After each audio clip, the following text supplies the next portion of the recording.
Welcome to the My Napster Season 1 special of the Back in the Band podcast. For this special episode, we're going to dig deeper into how the world of Napster, Winamp, WinamX and LimeWire brought music to our ears in a way that we never imagined possible when we were in our teens. We'll be sharing the stories behind each of our first ever downloaded MP3s and counting how many viruses we downloaded to our parents' Windows 98 computers. Throughout the show, we'll be hearing the best bits from our guests' My Napster choices, remind ourselves why they chose their seminal tracks for the playlist, and we'll also provide a track ourselves each for the playlist. And for those of you on Spotify, we've created a playlist there. You can find the link in the show notes or search Back in the Band Season 1 on Spotify for some musical gold from Back in the Band days. So brace yourselves, zip up your girls' skinny jeans from Topshop, spike your hair with Asda 70p gel, iron your Nirvana hoodie, charge up your mini disc player, and turn up your shitty little Marshall amp to 11 as we take a look at My Napster Season 1.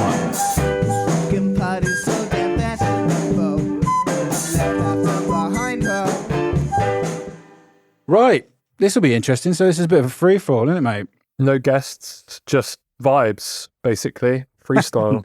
No pressure. Plan. No plan, no lyrics, pressure. No tuned guitars, nothing sounds like no talent. Same as before, yeah. Just a bit of a fucking mess. But this is cool. So, as we said, we wanted to discuss Napster and the world of peer-to-peer sharing and how that changed everything for us, right? It really did change. I was totally reflecting on it the last couple of days. It was a really unique time, wasn't it? And it wasn't just Napster, obviously. There was many applications, but I don't know, man. I was thinking earlier about actually just downloading an application was quite scary at the time. It was just like a text link on a website and it was just like download here for Windows 98 or whatever we were on.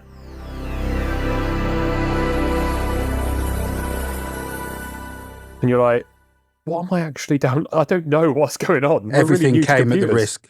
Yeah, everything came at the risk of downloading the wrong thing and completely screwing up your mum and dad's computer. Yeah, what did we do on the internet before this? Like, we went on wrestling websites, right? In the library, In the library. That actually happened. Yeah. We played The Sims. That wasn't online. Obviously, that was just CD-ROM. When we went on Encarta 98. That was wonderful. Do you remember your first experience of downloading music? Or listening to music online? I do remember downloading Napster, and I can't remember who told me about it. It might have been Martin or someone, or James Holland. Liam Reynolds rings a bell. I think he was pretty on the Napster scene. There was a lot of people. It was like whoever had the internet first was talking about it. I didn't really know what I was doing, and I don't think the first downloads I did were successful. That's what I remember, is like searching for something, whatever track, and it would be like a total piece of shit file. And I was like, what is this? Like, yeah, it was quite hard such to a get rush. the concept. Yeah. Yeah, you're such a rush of not knowing what you were getting. Like, you're obviously hoping to get the song you want, and definitely like the master version of it, but sometimes you just end up with a shitty little demo version of the song or completely different track by no one that you'd ever heard of. That was the good stuff, but yeah, mostly it was negative stuff. I remember the most niche details of just like, what folder is it in? I've downloaded it. Where is that stored? Like, like the concept of a file going somewhere. It was really hard to understand. We were so new to computers. And also choosing the song, obviously you put in the song, right, I want to download Madonna or whatever, which I didn't ever download the Madonna, so I don't know why that came up. But you put in what you wanted to. So Mum wants it. Mum, give me Madonna.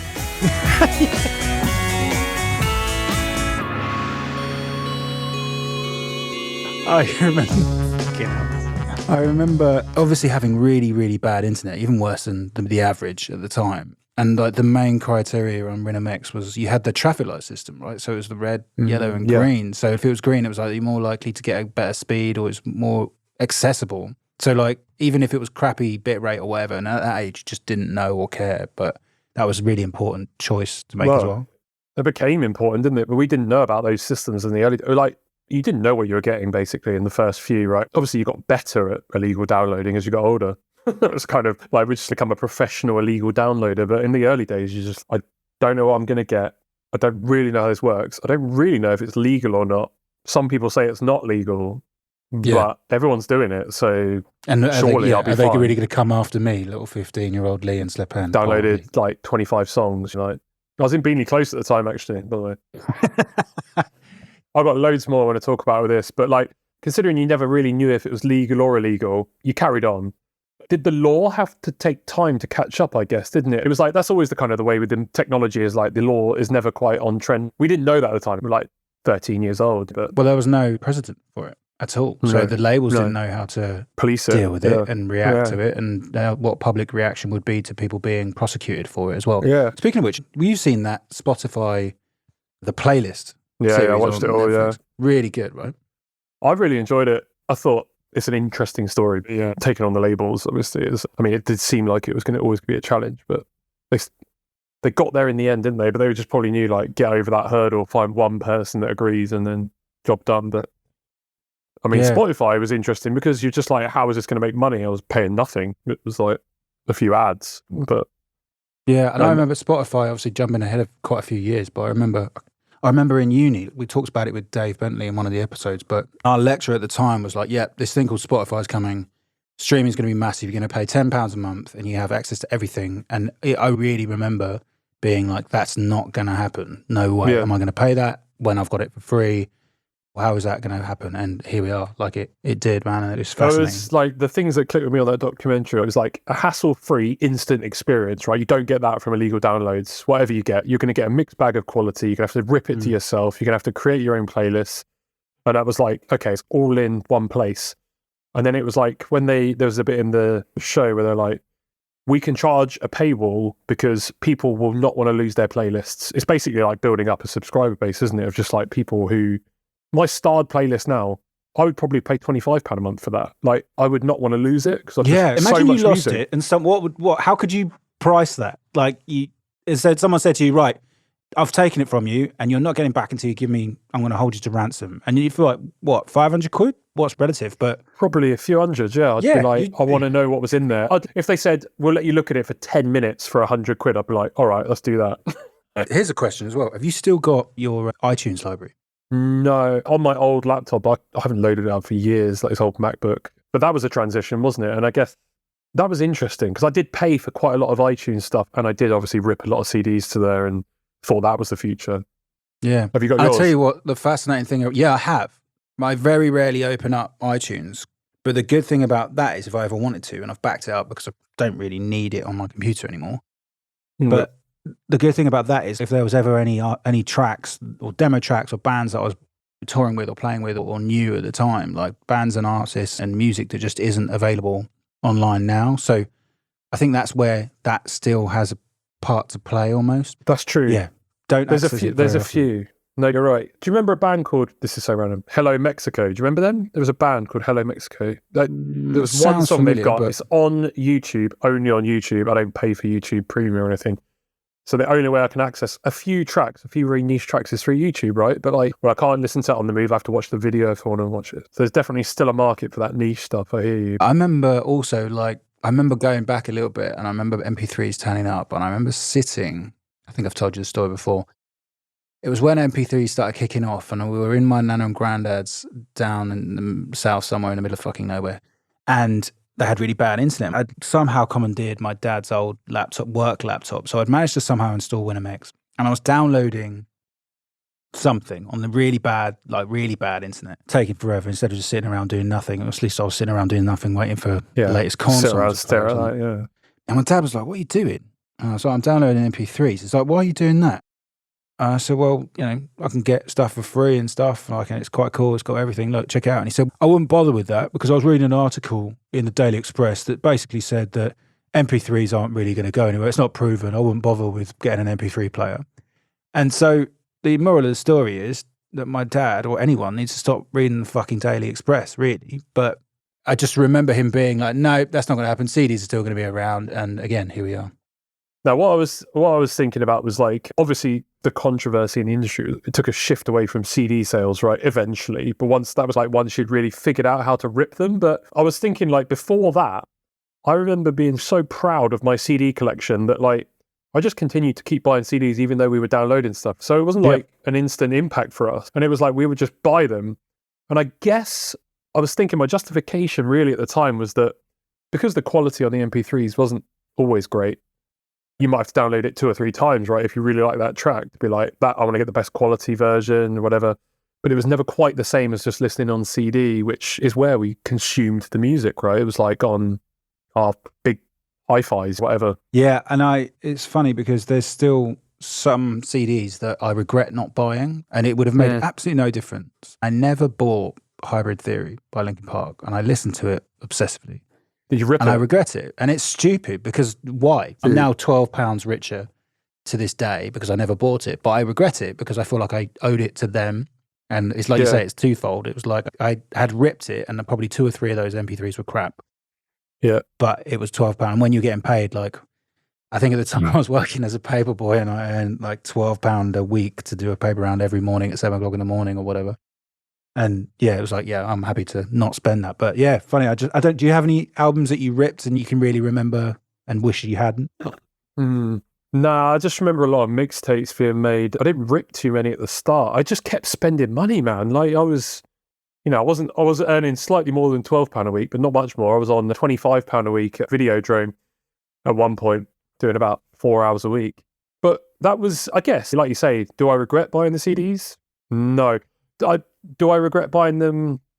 There's a lot I bought that I regret buying, and I'm like, why did I buy that? I just was so proud of my collection and displaying it, which is nothing bad about that, I think. Like, it was the same with DVDs, which was even more embarrassing now looking back. I'm more proud of my CD collection than my DVD collection, which I've obviously thrown most of it in the bin. That's, fair. Totally fair. Here's a fun fact for you, slightly on a curveball. Do you know what the first song on Napster was? No, go on. It's all up in the air, mate. But rumour has it that it was Wish You Were Here by Pink Floyd. I thought you were say by Incubus. No, that would have been really surprising. But yeah. Yeah, considering that was released like 4 years after Napster. But, Do you remember... That's niche, yeah. It is niche. At least here's another one for you. Do you remember your favourite Winamp skin, or at least a Winamp skin that really rocked your world? I can remember, might have been mine or yours, but I just remember some lightning style skins, like Stormy. That was pretty popular. Winamp skins needs to be explained to the average person. So anyone the average under person, the age of 30 is not a Winamp skin is. There's no one under the age of 30 listening to this conversation because they're all people that we used to go to school with, or my mum and dad. Hi, mum. So my mum wouldn't know what Winamp is, so let me tell my mum what Winamp was. Winamp was a media player, and you could change the graphic user interface, which wouldn't mean anything to my mum either, but you could change what it looks like and the layout of all the equalizers and the track. And I want to quickly share my screen with you, mate, and maybe we'll put this up on. There's one that I saw the other day, and it really rocked my world. Do you remember it? Oh my God, yes, of course I remember it. That's so sick. The green alien my God. big-eared man. I don't know what to say about that, but... Oh my God, that's really taking me back. Yeah. I absolutely love it. Everything felt so customizable, a bit like, I guess, Google phones, Android is now, but this is high level, wasn't it? Like, people were uploading all sorts of shit like this. So important. It changed everything. I can remember listening to, like, Youth of the Nation on that one or something.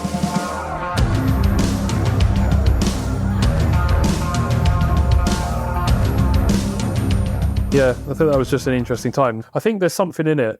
DVDs is a bit like, if I'm buying a DVD, I don't really feel like I'm giving to the artist as such.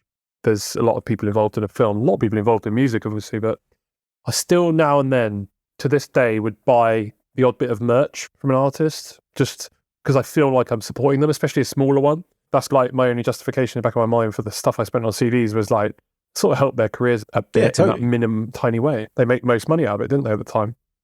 Well, it was that whole thing of investing for you as well. Once you've invested in it, then you make the effort to listen to it, and rather than just throw it away and skip track and everything. And no, that's true. Hey, I sound like an old man. I've said so many times, it really bugs me that my kids are not going to understand that, and that the music will just be so disposable to, and they just won't comprehend. Like, actually listen to an album.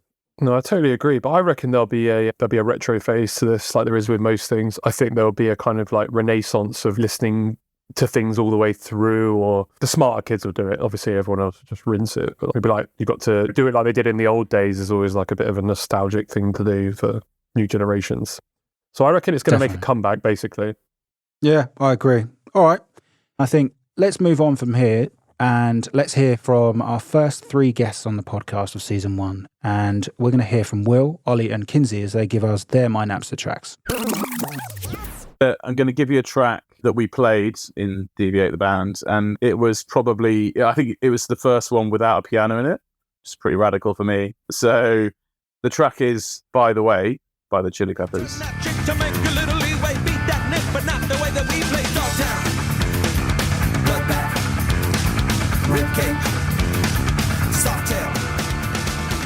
I had a go at singing that, which on reflection seems insane to me. You know, he's either doing the kind of staccato or he's rapping. So the cheek of it that I had a go at it astounds me. And it was huge at the time, and we did an okay job at it. So you played the keys on it as well, or No, did you step away from the keys and you just sang at that? Yeah, just sang it. Yeah, threw the keys into the crowd, set fire to the keyboard amp, and apologised to the teachers, and then did the rap. Yeah. So Ollie, tell us a song. What are you going to give us today? Jimmy Wild, The Middle. It just takes some time, little girl, you're in a little out the right. Everything will be just fine. Everything will be alright. I just remember the music video, party, American Pie style. Do you remember? Like, and then they all got in their pants. Yeah. Don't know what the meaning of that was. Yeah. I remember it jumps in the pool and like you can hear it as they're underwater, and then they come back out and it's amazing. And then like for the rest of the band, because we'd given up on the other song, and for some reason we're like, it has to be in drop D still. What's in drop D? Why? Yeah. Because you can't simply imagine retuning just before the song. What we have to tune down from McFly to it, don't we? So what tune back up? I don't know why that's a thing. So anyway, we had to be drop D. So I found the middle, and someone had a copy of Total Guitar, was it? And it used to come with a CD. Yeah. And I just decided, right, I'm going to do this bit, you're going to do this bit, but really tight, like exactly how it was. However, the one problem was the solo in that's absolutely kick ass. Yeah. And the lead guitarist, he'd only been playing about 6 months, and he was like proper metal. I was like, obviously I'm taking the solo. I've been playing probably 6 or 7 years. And at that age, that is like a long time. We were like playing the first time through, and it got to the solo, and he just started playing the solo, smashed it perfect. He'd only been playing, absolutely destroyed it. I obviously, when I realised, I just played the rhythm part, and everyone went, "Wow, Simon, that was brilliant." And I was like, "Okay, I'll just do the rhythm then." But I'll never forget with that song, the detail that I went into to make it perfect. That's a worthy addition. It's one of the best pop punk songs. There are lots to choose from based on different bands that I've been in times of my life, but for the Counterfeit period, A Decade Under the Influence by Taking Back Sunday would be this one song that reminds me of that band, that time in my life.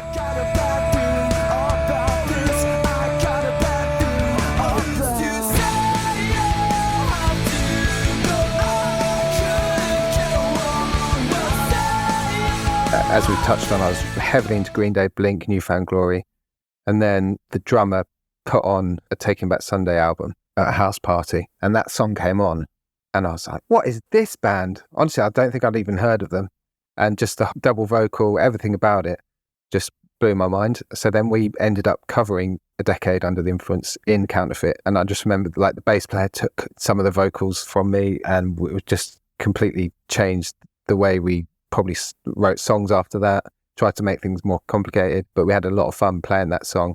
Then from then, I just became a huge Taking Back Sunday fan. It just reminds me of that latter school year time. Nice, love that.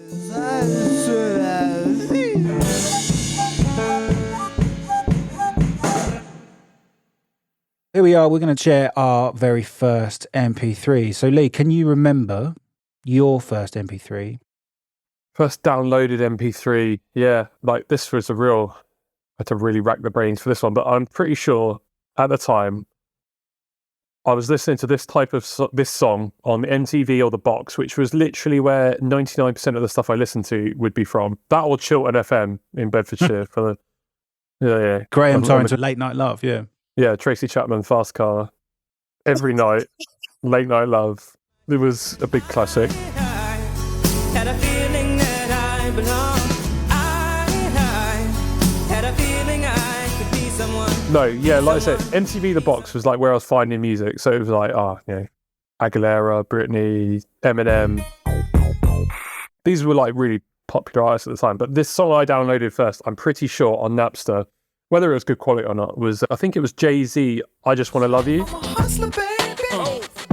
I just want you to know. It ain't where I've been, but where I'm about to go. Now I just want to love you. You know that one? I Just Want to Love You. Wow. I remember that track Yeah. quite vividly.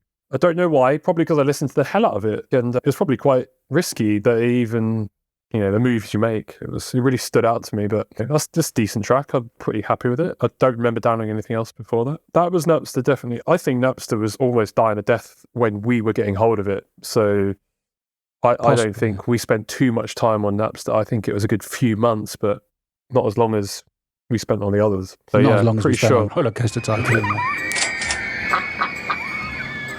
Roller Coaster Tycoon, backed up by Jay-Z, that is my vibe. And I was probably 30 Is it years actually old. though? Does that song remind you of any computer game in particular? No, it doesn't. It reminds me of Rudy Jonga. Bit like that. Reminds me of Rudy. There we go. Yeah, but okay, yeah. So how about yourself? You must remember something. What was yours? Was it Napster? So it was Napster, but I was like you. I was it's a bit blurry, and I think I know what it is, but there was something else. So it was between two songs, and the first one that I wasn't sure about was Miss Jackson by Outkast. Shout. Yeah. So yeah, and I really remember that. But I remember being sat in my mum and dad's dining room on the computer. It was like a Windows Me piece of shit at the time. The worst. Yeah, it was terrible. But I remember downloading that, but I don't think it was that. And then in the end, I think it was Butterfly by Crazy Town. Such a sick track. Come my lady, come my lady, you're my butterfly, sugar, baby. Come my lady, come my lady, you're my butterfly, sugar, baby. Such a sexy. I just think Yeah. obviously it doesn't fit in apparently it does fit in the new metal vibe because of the two vocalists and the rapping but it was kind of like everyone was a metalhead would just hate that song and hate them. Yeah. But I don't know. I don't really understand the grief that new metal gets, and even Crazy Town, maybe because we were 14 or 15 at the time. But I've never really got why metalheads, new metal's just disgusting, man. I suppose it's like... Guess it because it became popular, right? They probably liked it until everyone else started liking it. They're like, oh, it's shit now because chavs like it or whatever. It's the same as anything that gets popular, it gets ripped on. Yeah, and it was probably that mix of rap and hip hop and the two singers and the hair and like the guys with tattoos with half the chest out and stuff. I don't know. Like I just didn't really... Yeah. I've never really understood it. Maybe if we were a bit older and a bit more like pretentious, we would have kind of gone, I think it is a it's bit pretentious shit, point of view. Just like, yeah, new metal is a bit shit, but that's part of the charm, I think. It's just not the best quality, like technically or anything. It's just great fun, great energy. It is what it is. Yeah. Get on with it. Stop being a little bitch about it in a, pretentious, I'm a metalhead guy. Yeah, you're right though. But it's funny. This morning I was listening to Absolute Radio Naughties and Rollin' came on, but it was this horrible, disgusting DJ radio mix that was just like half of the stuff from the video and then just this really horrible mix. And I was like, this is disgusting. This is horrible. Why have you done that? That song's like what it is, but they'd really ramped it up and it was just really bad. And then it's exactly, I was going through the same things. I was like, no, why are you doing that? That's just so bad. It's so rubbish. But it's no different, like, to what the bands would have done when they were writing the song. They would have rejigged it and moved it until they got to the point they were happy with it. But then you've got a radio edit that you do it again. Like, it's just the same principle and process, but you're watering it down, I guess. So I suppose it's also that, well, you're not very technical, it's rubbish. You just bar chord 0101. Yeah, look, I'm never going to get an opportunity to throw this fact out there, but do you know where the riff from Crazy Town Butterfly came from? This is my pub quiz question to you. I think I should know, and I think I did know, but I've forgotten. Go on. It's from a niche track, Red Hot Chili Peppers album, their Blood Sugar Sex Magic album, a song called Pretty Little Ditty, just an instrumental, and it's just a little solo they play. When I heard it, I didn't know that, but I listened to that album once and I heard that riff and I was like, oh my fucking God. Like, I could not believe. Like, I did not know it was a sample, but it was a sample. And I think now you said that. I think I did know. Yeah, mate, I knew that. Yeah. Now you say it. Oh, on that lie, though, shall we make a move and hear some more from best bits from season 1? Let's hear from the next batch of my Napster recommendations. This time we're going to hear from Joe, Dave, and Fez. For me, it was more LimeWire than Napster. I'm just going to put that one out there. For God's sake. So like we're like deep in the kind of LTHC, the Luton Town hardcore fraternity, and like exploring all of these wonderful offshoots of heavy rock and metal. And for me, the creme de la creme was Sixth. I'd never heard anything like that, and I've never heard anything like it since. So for me, the tune is 6th, Scent of the Obscene, 100%.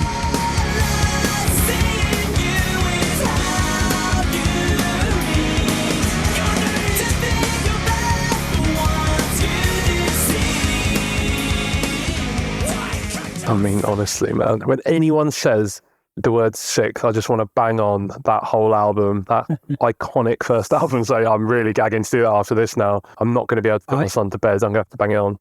Yeah, man. If my wife heard that album and I said this was my favourite band back in the day, if she was into garage and drum and bass in those years, she'd be like, why are they screaming and who are you? We were all big Six fans, weren't we, Stu, mate? That's epic. I was obsessed, and still, like you said, it's one of those things in life, especially if you've had a bit, just kicks off. And I don't know what it is. Sometimes I think also because they were local, right? Yeah. I think they're Watford-ish hop. Yeah. And I just think there's a bit of a proud thing there as well. Yeah, they kind of felt like ours, didn't they? They were like that local, and it's like the horn they played at, and they were just like, it's quite inspiring, isn't it? Yeah. For sure. Yeah, that's a great choice, man. Love that track. I am definitely going to choose I Can Climb Mountains by Hell is for Heroes.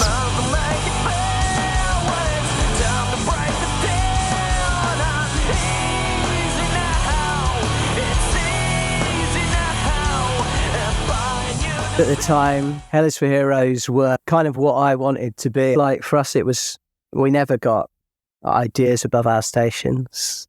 Nice little pun there, a little bit of 100 Reasons. Little bit of 100 Reasons sleeping through. But like, we did look up to bands like that where it felt like they were never going to be Metallica. They were never going to be Radiohead. They were never going to be there forever, even though they are still around now somehow. But it looked like a level that we could aspire to in some way. That album, Neon Handshake, Hell is for Heroes, it was a real time of anticipating an album coming out. I remember waiting for that to be available, waiting to get that album and downloading that track, a few of them, Night Vision, You Drove Me to It, on LimeWire, getting them on LimeWire, whacking them on Minidisc, I think. And then obviously buying the CD, like a good boy when the CD came out. It was a good time being able to get hold of stuff like that and share it around. For some reason now, like everything is just so readily available. It's sometimes difficult to remind yourself to even share anything because everybody can get it whenever they want. Whereas then everybody used to share stuff. You don't have to put the effort in, do you? Yeah. But yeah, those glory days are over. Nasty. I vividly remember trying to download shit and it would be like labeled Korn, Deftones, like 5 different bands. And then you'd get it and it'd just be some trash, Or porn. Like Just turn up for the books. which is sort of a win-win. But the one that really sticks for me is because me and my mate Dave used to just sit and listen to it a lot. Is that track No Cigar by Mill and Collin.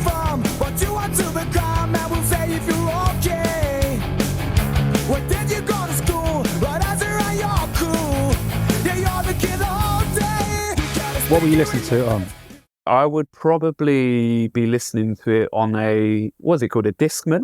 Walkman? CDing it up. The CD Discman, because I used to work in Tesco's at the weekends and I would always have my Discman and it would either have a selection of Tony Hawk stuff or like a Fat Records compilation or some faux political shit like Anti-Flag, thinking I was a legend. But yeah, man, it would be the Discman, I would say.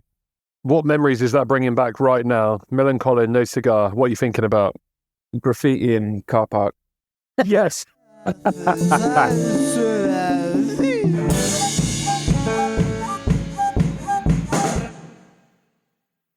Bloody hell. Graffiti in car parks and listening to Tony Hawk's. What a vibe. Yeah. But speaking of vibes, tell our viewers what your My Napster track is. And in fact, before you do, give us a couple of tracks that you were thinking about and then tell us the track. I've been thinking about this for most of the series because everyone reads their Napster stories to us and I'm like, I'm not even listening. I'm thinking about my own songs here, right? That's kind of my vibe. Like, yeah, good track, mate, but I'm just thinking about me. A couple that were considerations, and not because they're like my favourite songs right now, but were songs like Deftones' Knife Party, songs like that really made me bond with people.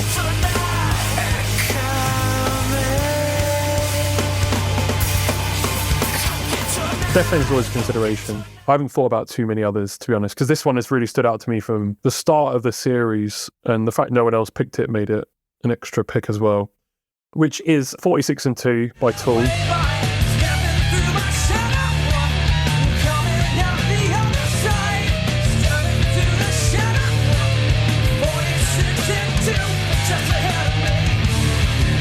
And for several reasons, obviously, it's an incredible song, and I'd still listen to it any day and enjoy it. Like, incredible, like 6 minutes of music. But it was like, I guess first and foremost, it was like when I felt my music taste really started to shift away a little bit from just new metal, rap, and whatever was being played on Kerrang or punk or something. It was like a bit more complex, a bit more interesting, and a bit more challenging. I don't know, like in a pretentious way, but I loved it too. But I was like, this. I've never heard anything like it. Do you remember how you came about it? Yeah, and that's the second reason why it's my choice, because like how I even found Tool at the time. They were not big in the UK, but it was like, you're not going to find them in the UK. This was before they released like Schism and Lateralis album. Lateralis, how do we have to say it? Lateralis, was it? Lateralis, yeah, before that album. So like, they were pretty hard to find, hard to come across. But this was the beauty of peer-to-peer, and I guess socials, was when I was downloading a song off someone, sometimes I would message that person. You can message them, send a little direct message and say, hiya, how you doing? There was this guy, and I was like, I used to say to people, can you recommend me a band or a song? I don't know why, 'cause why not? And this guy said, listen to Tool, and I'd be like, okay, what song? Because we had to choose a song back then, and I'd be like, take me ages to download it. And he said 46 and 2 by Tool, download that. And I was like, holy shit. And then I think he recommended me a few other tracks later on, which were probably good as well, but that I never forgot. And I just think that was what it was all about. It was just quite social as well, this peer-to-peer stuff. And I really enjoyed that. I've completely forgotten that you could message people. I think thinking back now, I think you had told me that, but yeah. But then was that because you were only downloading from one person? Was it because he was one of people? Because obviously with moving it was forward, downloaded direct from that person at the time, rather than a group of people who had it. Yeah, right. Yeah, exactly. Yeah, it was definitely. Yeah, I know what you mean. How it changed a little bit, but it was just that one guy sharing that file, and he had to be online to share it. Do you know what I mean? It was like he has to be there and active or open. Yeah, to be downloading it off him. And I think that track's outrageously good. The thing is with that track, like I really remember that track as well. I really remember listening to that track while I was mowing my dad's lawn, like religiously on my CD Walkman, and it probably kept jumping all over the place because it was like banging around in my pocket. But said it was shock resistant, definitely wasn't. But yeah, what a track. And I think the thing was Tool, right, was I completely agree. The thing of jumping up to the next level. Certainly for me, it felt like that band was, if we could ever get to any sort of level of being that good, it doesn't matter whether you be famous. Like that was like, fuck it, just be good, just be that as good as Tool, which is obviously impossible. But that was like, oh my god, if you're as good as Tool, as anyone's as good as Tool, then you're obviously amazing. They're the best. When I started to try and learn about like time signatures and all that, and I was just like, I cannot understand it. Like I can't even count along to it. I was just like, it was so complex to me at the time. But I hadn't heard many songs as well, like because of, I don't know, whatever music I was listening to. I hadn't heard many songs like over 6 minutes or 5 or 6 minutes. This is quite new to me, actually. I'm used to 3-minute pop songs. It was exciting. Nice choice, man. It would have been in my top 5 if I was looking for alternative tracks. Before I bore you with mine, let's bring in Bruce, Martin, Jamie and John to give us their My Napster tracks and put them on the table. So song I picked is Everlong by Foo Fighters.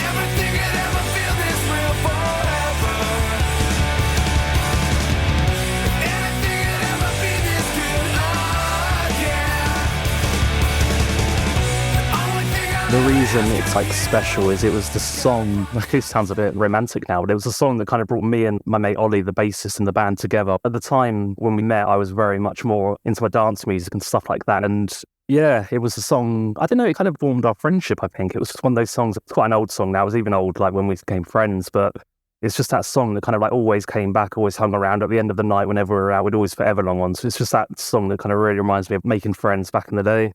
What a fantastic tune, mate. I'm going to go with a Nirvana song, actually. I'm going to go with Nirvana, Drain You. Nice. One baby, two, another says I'm lucky to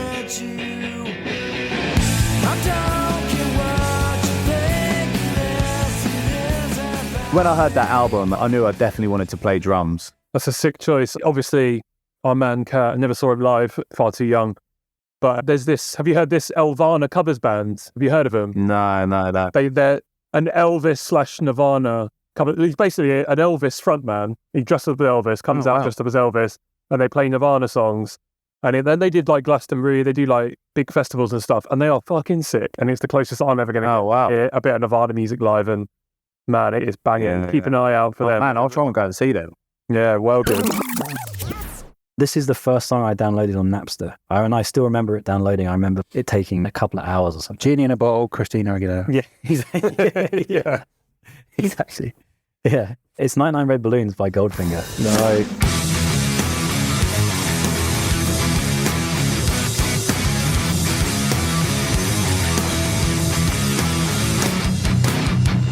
That song, I hadn't heard it until I downloaded it.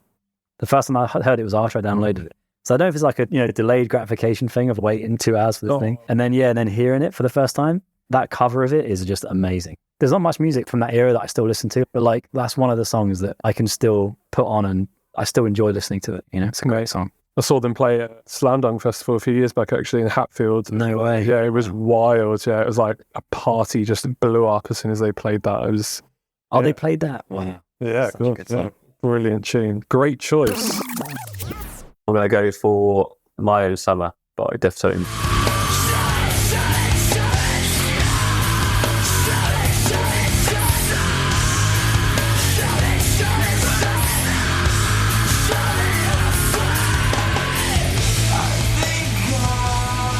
Just because it's one that we played in the band, I think it just epitomises everything great about them, like the driving drums, the incredible deep heavy guitar, obviously Chino's vocals.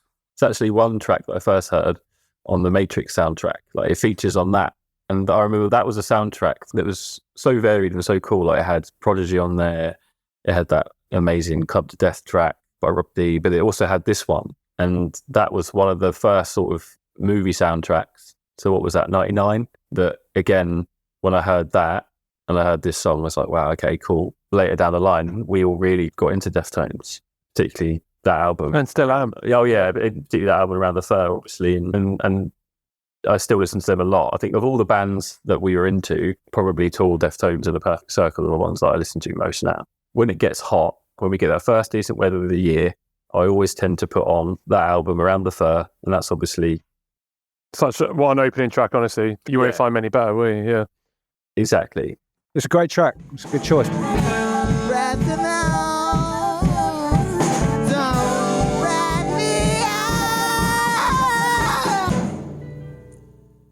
Right, mate. This is the big moment. This is what everyone has been waiting for. This is why they've tuned in. The man who does the mixing on this podcast, the man who came up with a concept for this podcast. Tell us your track, and it better be fucking good, mate. I swear, because you've ramped up that pressure. I'm serious. If it's not a 10 out of 10 track, you going down. But, you've really ramped it up. All right. What is your track? It's going on the playlist. What is it? It is Giving In. No, it's not. It's a battle between a Demon's Giving In.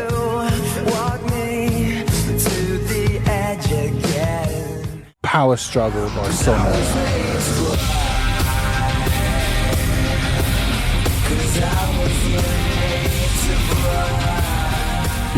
Yes, more. So actually, like you said, this isn't my best track ever.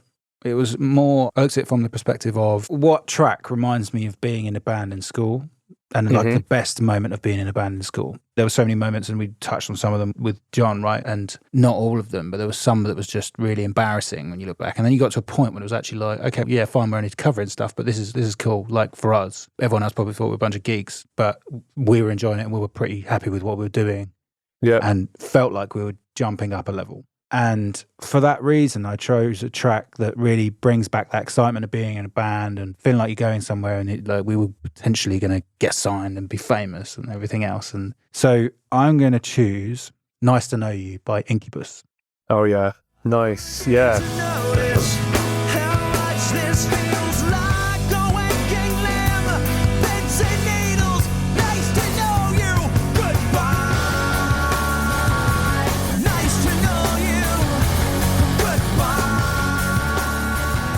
Come on then. That is a fantastic track. I don't listen to it so often these days, but tell me, why is this so special? Yeah, I think we talked about it with John the other week, and we had that whole session, that whole week-long drama studio booking, like just doing nothing, 9 till 3:30, Monday to Friday, practicing, writing music, doing whatever just before our GCSEs. We set up the PA in the massive new drama room. We had the drum kit on a little stage, like all your guitar amps and everything were there. Like we were playing over lunchtime, so kids were just rolling in, and we had crowds of like 10. But and we'd really got into Incubus then, and like I remember you said about it as well, being a big jump up in technicality. We'd started to play songs that actually had dynamics. It wasn't just full on drop D power chords through the whole thing. Up to that point, we were playing Korn Stained, maybe like a Lost Prophets track or whatever. Yeah, the drums on that are super nice. The verse is sweet as fuck. Yeah, but nice. I think that was it. It was that kind of, even for you, right? Your guitar work became, okay, I'm not just riffing it. I forgot we even played it until you brought it up now, because I'm like, I can't even believe I managed to get the chords out for that. I remember it back. So it's a really nice, quite a satisfying song to play, as I remember as well. Yeah, because it was spacious, you know, it had dynamics to it. It wasn't just the verse just chilled out. And like you had obviously started to get into your Zoom 707 FX pedal. And Yeah, do you even remember like some of the presets on that? Like the name that you would have used? I remember we created 1 or 2 custom ones, but God no. I mean, it probably sounded nothing like obviously the actual song, but that's the beauty of it, man. It's our cover. But you were like starting to explore reverb and phase and delays and stuff, and it was really like, okay, this is cool, rather than realizing that we were actually a bit shit. Now you're starting to understand your tech and starting to play out, and obviously Lewis had joined by that point, so like you two could play off each other a little bit more, even vocally. Actually was starting to hold a tune instead of just shouting and throwing microphones on the floor and whatnot. So I remember it. You've brought back really fond memories, to be honest, of this. Because like when you first said that track, I was like, I don't remember we played it. I don't remember we played it, really. And now I remember it after talking about it back. Wow, yeah, it is, like you said, it's a step up from Blind by Korn, which is quite simple to play. But yeah, you're right. This is, I guess that's what podcast was all about in the first place. It's like trying to bring you back to those band days. And that definitely has brought me back. It felt like also that session, I don't know if you remember it, the DVDs that they had as well, Incubus had. And again, was obsessed with Incubus at the time, right? Morning View Sessions or whatever was one of them. Yeah. Morning View Sessions, and I think it was just Morning View Live or just Live. I can't remember. There was the one of them. It was in a little studio. They had people sat there in a circle round them and stuff. And it just felt like that was our version of it. We were doing that stuff, Morning View Sessions. It was really nice weather as well that week. I really remember it, and just having people surrounded us. And I remember, actually now, I don't know if you remember this, there was definitely downtime in the afternoons, probably because we'd like, instead of having decent lunch, we'd only eaten bubble bottles for £2 all lunch. So like our sugar levels were all over the place by the afternoon. And we were like, let's write some music. And I remember we definitely had moments where everyone was just sleepy and tired in the afternoon. So we're like, I remember you like laying in the corner and having your guitar on top of you on some coats or whatever. And it would just be like a complete mess. And I'd be like, oh, come on, has anyone got a riff? And it would just be rubbish. But we were like, oh, we need to power through. We need to do this. And it just felt like that was the next step in our progression. In fact, it was the last step in our progression. But it was really, really nostalgic. That was where the progression ended, yeah, for sure. Yeah, really fond memories, and I absolutely loved those moments. Learning that song and like freestyling it a bit. It's beautiful. And actually, those 2 tracks we've chosen, I saw both those bands live last year still. And okay, cool, I mean, like, still relate to that, you know? Yeah, fuck it. But also, the cost of those tickets was, I probably spent on average for those 2 gigs plus the beer I drank, probably about 300 quid for both of them. It was absurd. But I love both those bands so much. Great times, man. Good choice. Okay, you've pleased the listeners. Well done. Thanks, mate. Thanks. So that brings to an end this special My Napster Season 1 episode of the Back in the Band podcast. It's been a lot of fun hearing some shocking, hilarious, and quite frankly, ridiculous stories about how the tracks we downloaded legally, of course, back in the band, played such a big part in our musical journeys. And it felt like they really shaped who we are today as the unquestionably serious, respectable, and commendable adults of today's society. I touched on it earlier, but it feels like kids today will never know the pain of spending 3 days downloading a Christina Aguilera track by accident, and the next generation of kids will never know how good they have it. Absolutely. And if you enjoyed this episode, check out the playlist. We said it before, you can search Back in the Band Season 1 on Spotify. There's some absolutely brilliant tracks. We went through them all here. You can follow the link in the show notes on the podcast app. We'll be back soon with another special episode, Season 1 Unplugged. For those of you that cannot get enough, we'll be sharing some unheard stories from Season 1's guests, where Stu was just basically being a bit too ruthless and edited them out. They're coming back in, so stay tuned for that. We'll look to do Season 2 soon, and in the meantime, don't forget to detune to Drop C, stick a System of a Down poster on your bedroom door, subscribe and like the Back in the Band podcast on Spotify, Apple, Twitter and Instagram. Thanks for listening, guys.